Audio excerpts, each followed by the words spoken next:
Pessoal, vamos retomar a nossa aula anterior, agora especificamente com classificação das constituições.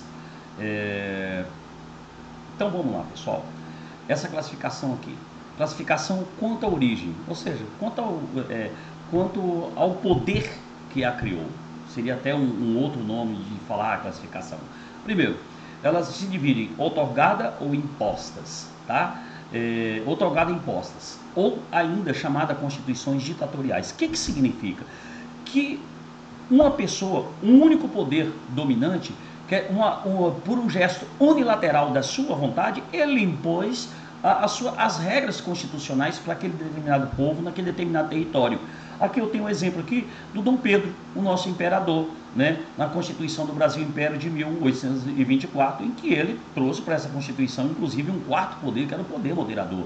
Nós temos aqui a Constituição nossa de 1937, da era Vargas, e a Constituição de 1967, da ditadura militar. Então, pessoal, fica muito esperto. Às vezes aparece para você alguma questão dizendo quais foram as constituições brasileiras que foram outorgadas ou impostas, o que foi imposta por um regime ditatorial. Se for ditatorial, aliás, todos são ditatoriais. A questão está no número de pessoas. Essa ditadura, ela pode ser de um imperador, né, de uma única pessoa, pode ser de uma junta militar, como foi o governo militar de 67, a Constituição Militar, que é a chamada Constituição da Ditadura Militar, ou autocrática, um grupo de povo, podia ser um grupo de pessoas extremamente ricas que criasse essa Constituição, né, um poder de poucos, tá certo, pessoal? Então, isso é Constituição outorgada ou imposta. E nós temos, ali, inclusive aqui no slide, o pessoal está repetindo letra A, dá 3 vezes aqui, que legal, vai gostar de A para lá, né, moçada? São as chamadas constituições promulgadas ou democráticas. Essa daqui, pessoal, ou também conhecida como constituições populares ou votadas. Essa aqui, elas nascem pela vontade popular. Não sei se algumas pessoas, nós tivemos o movimento das diretas já, assim como nós tivemos o movimento republicano, né? Normalmente são fruto de um trabalho de uma Assembleia Nacional Constituinte, que é criada com a finalidade específica para construir esse documento, para formalizar a Constituição, para originar a Constituição e depois, inclusive, é dissolvida, né? Então, ela é convocada especialmente para essa finalidade, ou seja, ela é fruto da vontade de muitos, do povo, democraticamente falando. Então, nós temos a Constituição de 1891, a de 34, que foi do primeiro mandato do Vargas, a de 1946 e a nossa Constituição de 1988, tá certo, pessoal? E nós temos as constituições cesaristas ou napoleônicas, né? Ou napoleônica, em que ela, no primeiro momento, ela é imposta por uma única pessoa, pelo imperador, pela força dominante. E depois ela é submetida ao povo para ratificar. Por isso que é falado Constituição cesarista, tá, pessoal? Ou seja, ela tem a participação popular, mas em que momento? Você percebe que a democrática é desde o seu nascedor, querendo, vai lá os nossos representantes que estão fazendo, já que na cesarista napoleônica é o inverso. Primeiro se faz a Constituição, né, e depois busca a participação popular para ratificar, e dependendo do poder, e você que não ratifica não, fica esperto. Tá, pessoal? Isso são chamadas constituições cesaristas. E nós temos uma classificação chamada Constituição dualista, é muito pouco utilizada pela doutrina. Mas, como nós sabemos que examinadores de concurso, de provas bimestrais, estão sempre inventando moda, né, moçada? Pode ser que caia alguma coisa dessa aí. São as constituições dualistas. Na verdade, elas são chamadas constituições pactadas. Na verdade, ele é um compromisso, ele é instável. Ele é instável porque ele na verdade, ele pega são duas forças antagônicas que se faz um pacto de determinadas regras, com a intenção de limitar o poder daquela pessoa que está comandando, no caso do monarca, do imperador, do ditador. Na história nós temos um grande exemplo, a Constituição quando a gente vai estudar sobre constitucionalismo, os primeiros sinais de constitucionalismo da história do ano de 1225, a carta magna do rei João Sem Terra, ou seja, aquele rei ele era um ditador, ele impunha todas as suas regras, e nós tínhamos uma burguesia, os barões, né, que eram os donos, detentores do poderio econômico. O que aconteceu? O rei, em determinado momento, precisava o rei estava enfraquecido por conta das guerras e estava ainda sob ameaça do poder, se não me engano, da Inglaterra. Ele precisava reforçar o seu exército para defender os interesses ingleses, e os barões financiaram com a condição de que ele colocasse ali num documento, né, abrir mão de alguns direitos, como direito, por exemplo, ao habeas corpus, direito ao devido processo legal, enfim, teve que abrir mão. Isso é um grande exemplo de constituições pactuadas, tá certo, moçada? Vamos passar para a próxima classificação. A classificação brasileira, por óbvio, né, moçada? Ela é a brasileira de 1988, a atual, ela é promulgada, é democrática. Aqui, ó, do lado aqui, ó, esse aqui é Ulisses Guimarães, né? Que foi o que solenemente promulgou a Constituição. E nós, representantes do povo brasileiro, em nome de Deus, olha que coisa bonita. Leia o preâmbulo da Constituição para vocês darem uma olhadinha, tá?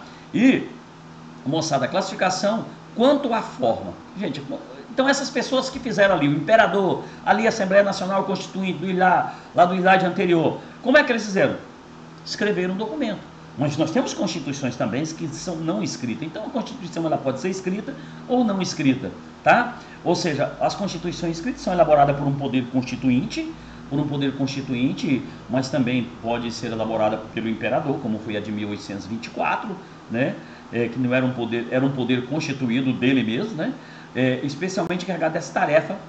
E aí, essas constituições escritas, gente, ela tem uma subdivisão, codificada e legal. O que é codificada? Toda a Constituição está concentrada num único documento, exemplo da Constituição Nossa de 1988. Tá certo, pessoal? Ela é escrita e está consolidada num único documento. E nós temos as constituições que não estão em documentos esparsos, ou seja, elas estão nas leis, estão no costume, estão nos precedentes judiciais, estão na jurisprudência, acordos e convenções. Então também, isso é muito comum no direito costumeiro, principalmente o grande exemplo de todo e qualquer doutrinador é a Constituição da Inglaterra, é a Constituição inglesa. Tá certo, pessoal? Então, nós temos Constituição escrita e não escrita. E cuidado, pessoal, escrita tem a codificada e é legal. Codificada concentra num único documento, que é o caso da brasileira. E legais, nós temos algumas constituições que ela está em documentos esparsos, tá certo? Ela está na lei, do costume, etc. Beleza? Devidamente repetido, para que não fique dúvida. E classificação quanto ao conteúdo, pessoal. Olha só, lembra do Carl Smith que eu falei para vocês?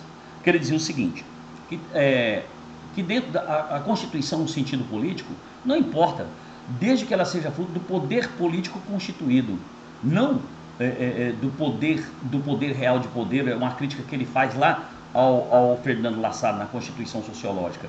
E ele diz ali que tem normas que é da essência da Constituição, o conteúdo é genuinamente constitucional, como a organização do Estado, direitos e garantias fundamentais, olha aqui uma macetezinho, direitos e garantias fundamentais no D, organização e estruturação do Estado, entende nesse ORE aqui, nós estamos falando da tripartição dos poderes, da organização do Estado em toda a sua estrutura de forma geral, como aquisição de poder, etc, etc. Então, essas são regras de conteúdo material. E a Constituição que traz no seu conteúdo, dentro do seu corpo, dentro do seu código, somente regras que deveriam estar numa Constituição, é a chamada Constituição material, certo? E uma Constituição formal? Nós temos regras, nós temos normas no ordenamento jurídico que não são de organização do Estado, ou que cuidam dos direitos e garantias fundamentais, nem da forma de aquisição de poder. Nós temos trocentas regras que não diz respeito à Constituição, mas outras normas regulamentadoras de outras situações da vida, como a relação entre particulares e etc. Essas normas, elas são chamadas lá, elas são chamadas normas não constitucionais, certo, pessoal? E o que acontece? Tem determinada Constituição que ela tem a sua matéria constitucional e tem regras lá no teu corpo que não deveriam estar ali. É um estranho no ninho. né? São normas que não diz respeito à organização e estruturação do Estado. O grande exemplo trazido pela doutrina, de forma extremamente rápida, porque aqui não tem muito segredo, é essa aqui do artigo 242, parágrafo 2º do artigo 242 da Constituição da República Federativa do Brasil. O Colégio Pedro II, localizado na cidade do Rio de Janeiro, será mantido na órbita federal. Oi? Isso não é norma de conteúdo constitucional. É uma norma, poderia ser de qualquer outra, até do decreto presidencial. Tá certo, pessoal? Então, vejam bem, quando tem esse tipo de norma dentro da Constituição, a Constituição ela já deixa de ser uma Constituição material e passa a ser uma Constituição formal, como é a do direito brasileiro, tá? Beleza, pessoal? E norma formalmente constitucional, né? Norma formalmente constitucional é aquela que às vezes também pode não estar dentro, inclusive nem está dentro do texto da Constituição. Lembra da classificação anterior da Constituição escrita, codificada e não codificada? Você tem regras que às vezes não está dentro. Ela é necessariamente matéria de Constituição, mas ainda não está incorporada ao texto constitucional, mas ela é formalmente constitucional. O grande exemplo nosso da Constituição brasileira é matéria de direitos humanos, lá no parágrafo 3º, é o seguinte: então, quando o Brasil é signatário de um acordo internacional que versa sobre direitos humanos, direitos e garantias fundamentais, mas que ainda não estão incorporadas dentro do texto, não está aí lá dentro do artigo 5º ou dentro do outro artigo da Constituição, ela é uma norma formalmente constitucional, porque diz respeito à matéria constitucional. Enquanto não for incorporado, ela não perde o seu status de norma formalmente constitucional. Tá certo, pessoal? Incorporou no texto, aí você dota ela de rigidez e algumas dificuldades, beleza? Vamos para frente, moçada? Classificação das constituições quanto à estabilidade. Aqui, moçada, aqui tem uma classificação, nem toda doutrina ou toda aula que a gente vai assistir, ela traz todas essas, mas eu fiz questão de colocar para a gente trocar algumas ideias. Primeiro, Constituição imutável. A doutrina nega que existe qualquer Constituição imutável. Elas pertencem à história, tá? E não tem como mudar, beleza? Imutável, ou chamada por alguns, né, granítica, intocável, permanente. Essa Constituição não muda nunca, né? Engraçado, pessoal, a doutrina não dá exemplo disso. Mas eu posso falar uma coisa para vocês, isso me faz raciocinar. Juntando a teoria de Kelsen com essa classificação quanto à estabilidade, uma Constituição imutável, é aquela Constituição pressuposta, de onde sai a origem de todos os requisitos de validade. Seria uma Constituição, um direito constitucional natural. Olha que coisa de louco, né? Mas brincadeira à parte, pessoal, brincadeira à parte não, é um raciocínio que dá para ser trabalhado. Constituição imutável, granítica, intocável ou permanente, é aquela que não muda, não admite mudança, ela foi escrita assim e valerá assim até a sua eternidade ou enquanto ela durar, se ela for positivada, tá certo, pessoal? Beleza. Super rígida, pessoal. Super rígida, essa aqui é uma classificação utilizada por Alexandre de Moraes, tá certo, pessoal? O que acontece? Os doutrinadores não trabalham, a maioria, com essa super, somente com a rígida, mas vamos falar da super rígida de Alexandre de Moraes. Ele diz o seguinte, o Alexandre de Moraes afirma que a Constituição brasileira ela não é rígida, ela é super rígida. E no que ele fundamenta isso aqui? No artigo 60 da Constituição, no seu parágrafo 4. Primeiro, a Constituição nossa diz respeito à rigidez de uma Constituição. Está aqui que uma Constituição, para ser alterada, para ser mudada, ela passa por um processo legislativo mais rigoroso. A nossa, por exemplo, lá do artigo 60, se você quiser saber de como a nossa Constituição pode ter alterada, é através de um projeto de emenda à Constituição, está lá no artigo 60 da Constituição. Ou seja, ela primeiro reduz a quantidade de pessoas que podem propor uma emenda à Constituição, não é isso?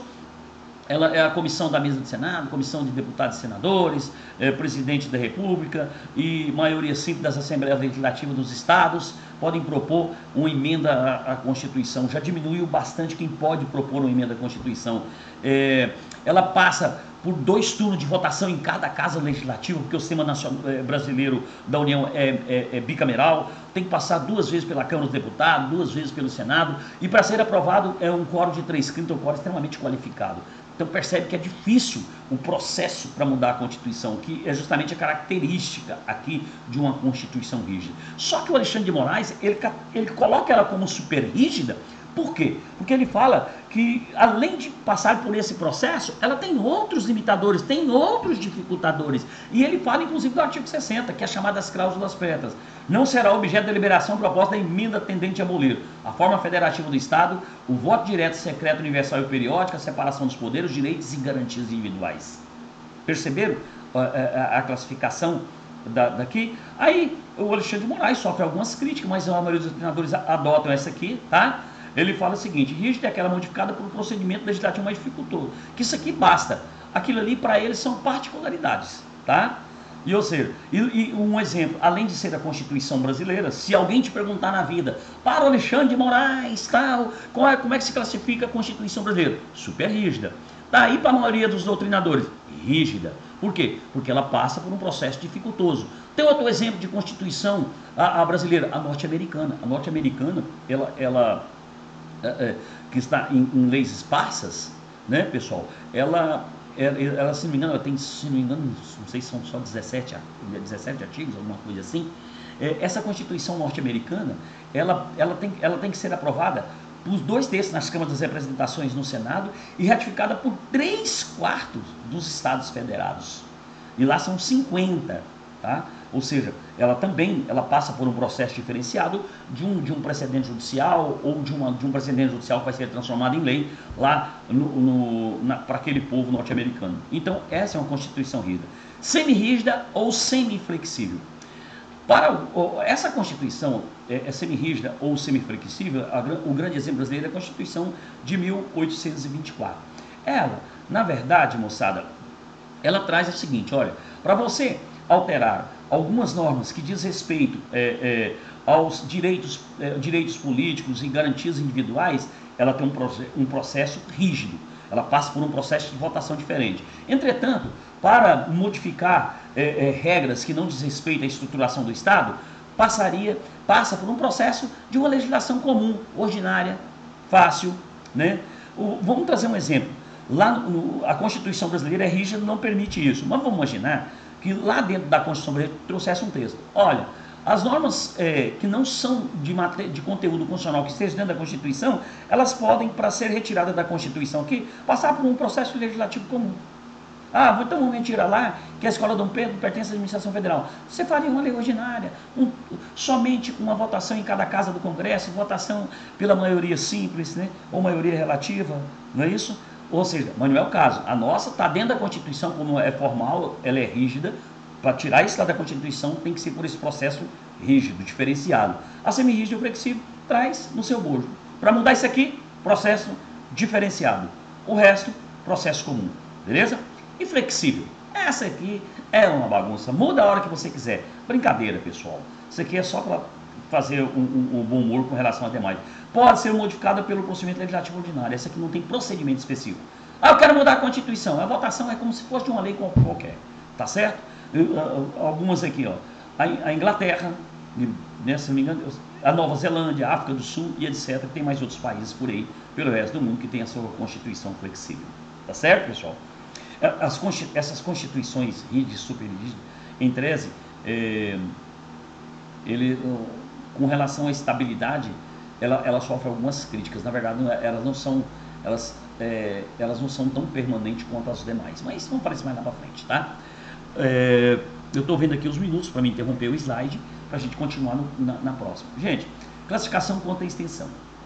Quanto ao tamanho da Constituição, o que ela traz dentro, que é muito ligada. Olha, pessoal, ela é prolixa, ela pode ser analítica, também chamada prolixas, extensas ou longa.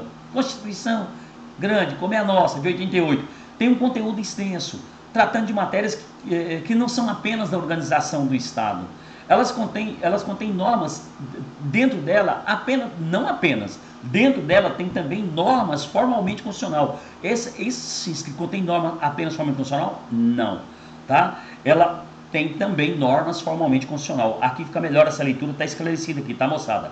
De hora que eu for passar o slide para vocês, eu vou mudar isso aqui. A Constituição é analítica, pois trata minuciosamente de certos assuntos não materialmente constitucionais. Essa espécie de Constituição é uma tendência do constitucionalismo contemporâneo. Isso aqui é muito comum da Constituição dirigente. Normalmente as constituições analíticas são constituições dirigentes, ou seja, traz aqui vetores políticos, o dever ser, o que o Estado tem que fazer, muito ligado às constituições socialistas, tá? E sintéticas, concisas, sumária, curta, restringe-se a elementos substancialmente constitucionais, tá? Ou seja, cuida apenas da matéria constitucional, tá? É o caso da norte-americana, que possui apenas 7 artigos. Eu até falei para vocês, quem na dúvida. O detalhamento dos direitos e deveres é deixado a cargo das leis infraconstitucionais, tá certo, pessoal? Destaca lá apenas a organização, estruturação do Estado e etc. Beleza? Ou seja, direitos e garantias fundamentais, organização e estruturação do Estado, está lá dentro da Constituição norte-americana, tá? E as demais regras, né? Destaca que os textos constitucionais sintéticos são qualificados como condições negativas, uma vez que constrói a chamada liberdade, impedimento que serve a delimitar o arbítrio do Estado sobre os indivíduos. Beleza, pessoal? Aqui dentro dessa Constituição tem no máximo direito de primeira geração. Então, vamos encerrar o nosso slide aqui, e depois nós vamos retornar aqui no próximo slide, no item 6. Isso daqui para não ficar um slide muito grande, para você levantar, tomar um cafezinho, etc. Beleza, moçada? Então, até daqui a pouquinho.